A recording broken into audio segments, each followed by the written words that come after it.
Welcome back, guys, to part number 10 or episode 10 of my career mode with Stewart and Grand Prix World. And yeah, an interesting race last race with the Ferraris for the first time in a while, outpacing the McLarens. So Luca De Montezemolo must be pretty happy with that, and I'm sure he might get manager of the month this time around. So we'll have to see how that one shapes out in terms of it. But let's have a look at the news. Schumacher, as you can see, pole position, and he won the race. But he didn't get fastest lap, but Ferrari are happy. They had a great race, both drivers on the podium, and yeah, you can see why. And Magnussen, of course, finished the race early, and he didn't look happy. Williams have signed a major development deal with Goodyear, so we will check that this race, guys. We will show you the sponsors because we're halfway through the season. Hakkinen has mocked any suggestions that he will lose out to David Coulthard.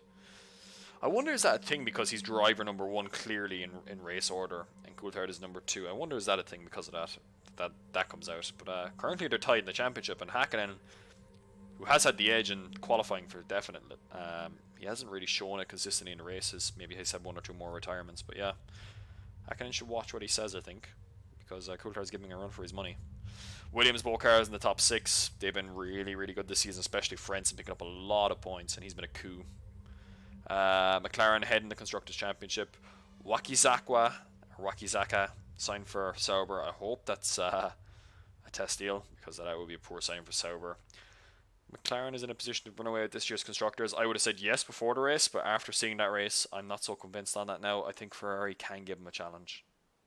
Irvine, fastest lap, of course. Very good job from Eddie Irvine. He's really come into it this year with some good performance. Of course, he's had a race win and now a fastest lap.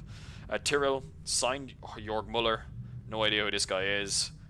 I've actually seen him a couple of times. Sorry, Roder. I actually have seen him in the sports car racing and touring cars, so he's obviously a reasonable driver from that era. But yeah. Not a great signing there from Tyrrell. You'd think they'd want to try and stay with a pay driver. Arrows have signed Camozzi, Ferrari, Fond Metal, McLaren, Intercod. These are all decent but not great high level sponsors, cash sponsors. Telecom Italia, of course, with Minardi. Brass Temp, Auto Motor Sport. Yes, these are all small cash sponsors. MCI. So it's actually interesting to see that the teams actually tend to go with lower cash sponsors rather than the higher ones. So that's something I really should adopt for future seasons, guys. And it's something I will keep an eye on and will invest in more so in future seasons.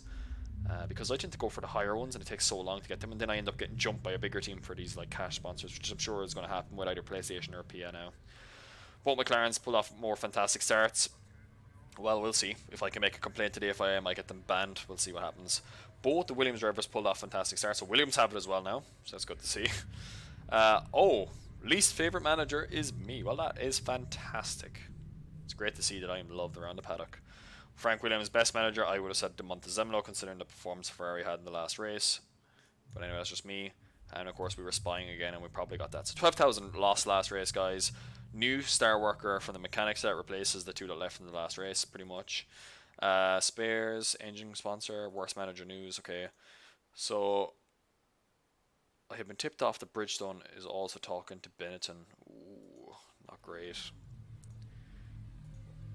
So we didn't make good progress there. No licensing, that's fine. We don't really care about that. Driving aid, retirement. We should see if the FIA has approved any of the drive aids. Okay, so he's obviously tipped me off to the fact that we have looked at McLaren. We have found a driving aid on the car, but McLaren don't have it approved. So let's make a complaint on it, guys. Let's see what happens. They have not found any infringement of the technical regulations by the team in question. Your complaint has been rejected. So it makes absolutely no difference now. So we know Williams have it as well, so let's have a look at Williams for the next race. But yeah, that's a bit of a disappointment. It's a bit of a shame in that regard. So yeah, not great there for us. But let's have a look, see what guys we can pull in here. We can pull in a few guys for engineering, of course, which will help us long term as well. Of course, it's upping the salary slightly, but look, it's fine.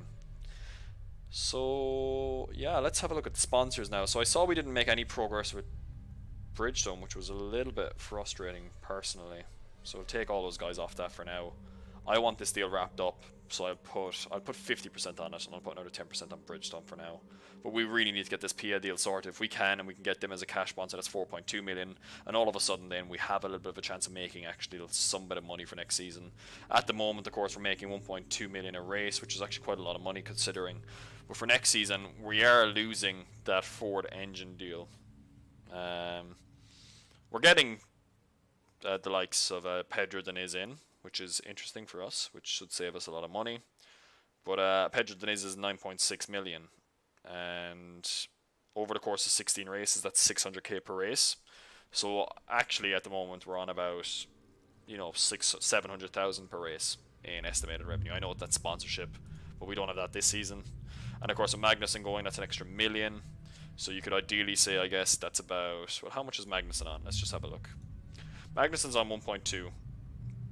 So you could say we're actually getting 10,800,000 in total because we're moving them over. But of course, Barrichello's getting paid more, so it's actually like 9,800,000 guys divided by 16. Did I just do that wrong? Hold on. I think my calculator is broken. There we go, 600,000 per race. So it's pretty much the same, so it doesn't matter, right? So roughly 600,000 per race. So we're going to be making a loss next season, which is going to be a problem. We're bringing in more expensive guys, so financials next season is going to be tough. It's going to be a tough season for us. And this deal will help us a lot if we can get this deal done. So we need to get this deal done. It's vital for us to get the deal done. If we can get the deal done, we have a good chance of being solid next season. So let's hope so. So yeah, next thing up now, we're going to have a look at the design. Oh, this is really good actually. It's 100% already on the CFD, so that'll save us a race. So that gives us a little bit of time. So that's always a good sign, of course. So that's what we want. We'll build a few more spares, of course. Let's get those guys on the car. For now, let's build another one. What we're going to do actually, guys, is I've noticed a common trend in the last few races that we're losing quite a bit of money. So I'm going to start removing these trainee guys. Let's drop it down to 40 in terms of our staff total, because I mean, we've 49 in the design. That's great, but like, we don't need all these guys. They're not great. I mean, I'm sure some of them will sue us now. No, okay, none of them have. But look, it's just that like, we have too many of these guys, and it's costing us a bit of money on the side, I feel, personally. So yeah, look, we'll drop this as a little bit as well, because we need to save money. But the good news is, anyway, guys, as you saw, we can now move on to the model design, which is a good sign in itself. We're going to repair Barrichello's car all the way down to 4%. Magnussen's we can repair all the way for now. Over the next few races, I'm going to try and start making savings on spares because it costs too much money at this moment in time. But as promised, I'm going to look at all the sponsors now for each one. So let's have a look at the teams for now at this moment in time. So as you can see, Ferrari are the only ones that have signed a team sponsor for next season. They're taking East off McLaren. So it's going to be interesting to see who out of all these guys gets picked up next. So there's not much to talk about there. But Ferrari only have a 1-year deal with them, so they'll be free again in 2000. Out of the engines then, this is another one. This is a big one, I guess, as such. So McLaren have signed, sorry, no one has signed any of these guys yet, have they? Let's just check. So Williams have signed a works deal with Ford, and we've taken over the partner deal. And Benetton have become a customer again with Mechachrome. So those are the only deals yet in the engine front. So it's a bit surprising that none of these other guys have picked up these engine deals as of yet. And the reason why these are like decent deals, I would say, for these other guys is because of the data. We'll have a look at the fuel here now as well. So like Ford have a decent engine overall. Mechachrome have a decent engine, except for the rigidity, which is like a pretty important stat because the engines tend to blow up if the rigidity isn't particularly good. Now this isn't particularly right here, this Ford one, because that's the Ford generic engine data, whereas the Stewart one we've developed is a little bit better than that, which we won't be able to do next season, so I guess we'll be stuck with something similar like this. But that Mechachrome engine is actually quite good in terms of most of the other stuff, but the problem is the rigidity, and the reason why Benetton keep blowing up or making problems with it is because of that rigidity. So, but it has been a problem for Williams, I guess, so maybe it's not so bad. Tyres, I imagine now a lot of these have been signed for next season, so let's have a look. So, Bridgestone have absolutely no one signed for them. Have they? It doesn't look like it. Yeah, Bridgestone actually have no one signed up yet. Goodyear had McLaren for a work steal and Williams for a work steal. So you have to say that the work steals have already been taken by 2 of the top 3, and Ferrari they have to make a deal on that.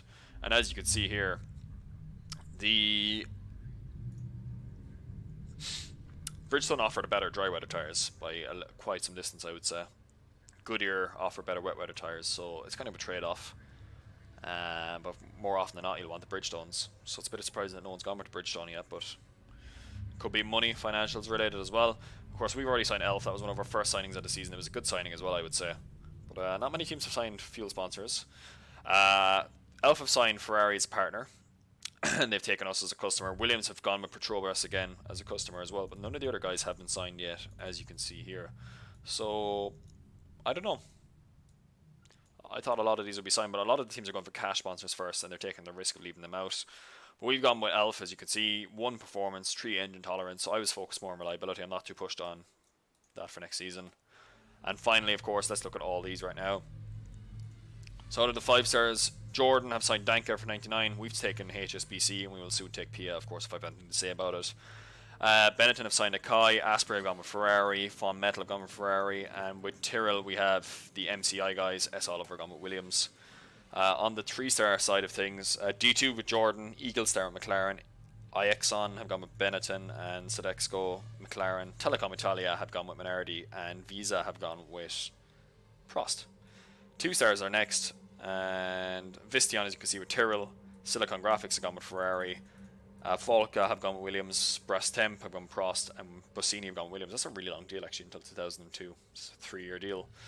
And finally, a lot of the 1-star guys have been picked up. So Tommy Hilfiger, Minardi, Sun, Arrows, Pearl, Williams, Komatsu, Sauber, McLaren have gotten Intercot, FKG have gone with Benetton, and Auto Motorsport have gone with Sauber. So yeah, guys, that's what you're looking at there in terms of the sponsors. So the final thing for us, we're just going to confirm our orders for next race, of course. There's not much else we can do in that regard. And yeah, let's get into the British Grand Prix.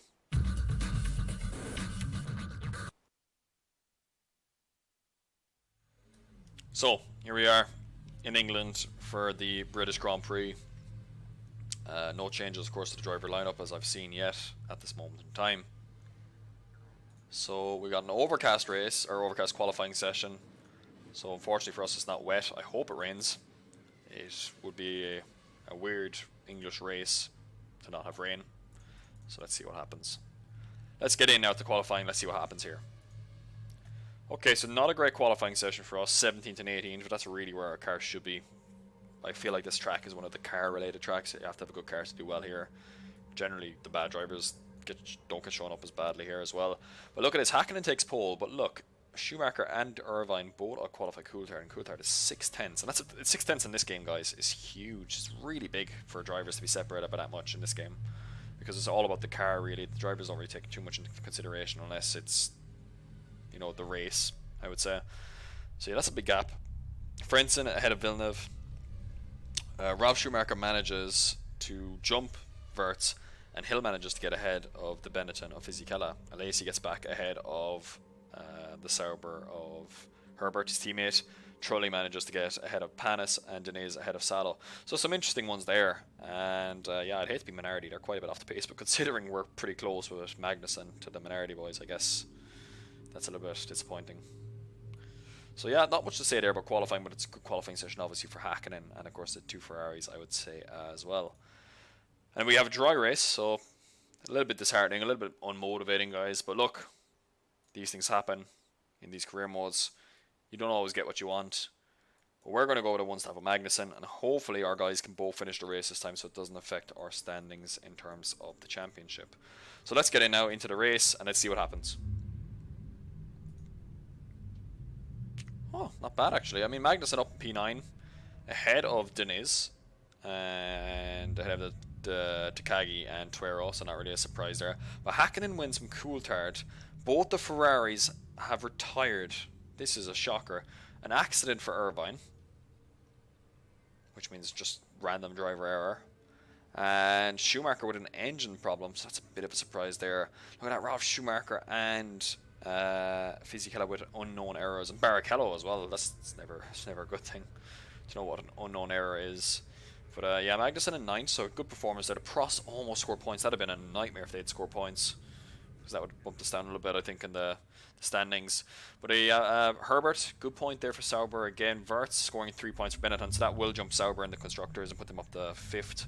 Hill scoring 2 points, so minimizing the pain that the Jordans have to take. But Frentzen again in 3rd position. He's been absolutely magical this season. You can't not sign this guy, I think, based off his performance. If I was in any of those top 4, top 5 teams, I'd be straight on to Frentzen, bring him in, put him in the car, because he looks like he's kind of a guaranteed recipe for success at the moment, or at least consistency. So this is how it affects the Drivers' Championship. Hakkinen takes the lead of the championship with 4 points over Coulthard. Schumacher drops back now, I would say. Not out of contention, but it's going to be difficult. I would say both Frentzen and Irvine are now out of contention. It's too much of a gap. 20 points is just so big in this game. And Hill, of course, on 11 points has managed to jump Jacques Villeneuve, of course, now, which tells you the kind of season that Villeneuve is having a bit of rotten luck here and there, I would say. Wirtz on 5 points, from Schumacher on 3, Alesi on 2, Herbert on 2, and Fisichella on 1. So what that means to the constructors, of course, McLaren now build a huge lead, and I think they have got it now. It's even the Ferrari start winning races left, right, and centre. It's going to be tough. McLaren on 104, Ferrari on 67, Williams on 39, doing a really good job in 3rd place, I would say, considering their car. And the Jordan guys on 14, Benetton on 6, and Sauber on 4. I think like every team is doing a pretty good job inside that top 4. Like Jordan really shouldn't be there, to be honest with you. Benetton have like a bit of a performance advantage in this game over them, so Benetton should really be up there. But Jordan are doing an exceptional job, I would say. Williams, Ferrari, and McLaren are all doing good jobs. They should be doing they're doing as expected, but they're doing good jobs, I would say.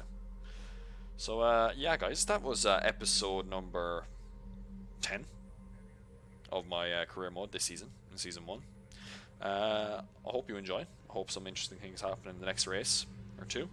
And yeah, subscribe, like it if you did indeed enjoy this content. If you want to see more, drop some comments, anything at all. I always read the comments. Eventually I'll get around to them. I'll always try and respond to them as well if they're good comments.